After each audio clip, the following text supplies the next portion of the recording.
સુરતવાસીઓ તૈયાર થઈ જાઓ, ડાયમંડ સિટીના વિકાસને નવી પાંખો મળવા જઈ રહી છે। સુરત મનપાનું ₹10,593 કરોડનું ભવ્ય ડ્રાફ્ટ બજેટ સ્ટેન્ડિંગ કમિટીમાં રજૂ થઈ ચૂક્યું છે। શું છે આ બજેટમાં ખાસ, આવો જાણીએ।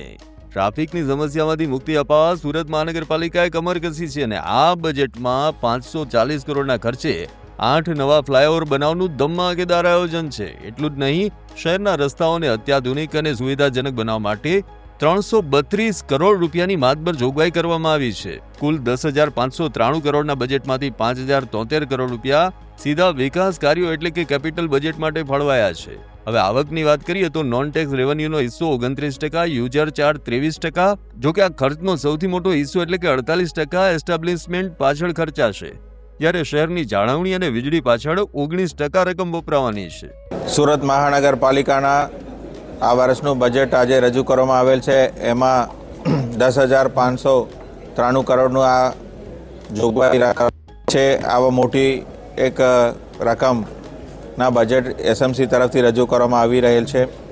અહીંયા આવેલ સુરતીઓને હેલ્થ, એજ્યુકેશન એવા સુવિધાઓ પણ સરસ રીતે મળે, એના માટેનું આયોજન ધ્યાનમાં રાખીને આ બજેટ તૈયાર કરવામાં આવેલ છે।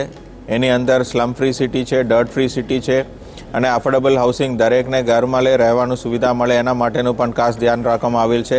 આમ નવા બ્રિજ, ચકાચક રસ્તા, પર્યાવરણની જાળવણી, સુરતનું આ બજેટ શહેરને ગ્લોબલ સ્તરે લઈ જવા માટે તૈયાર છે। ત્યારે મિત્રો, તમારું શું માનવું છે, કમેન્ટ કરીને જણાવો।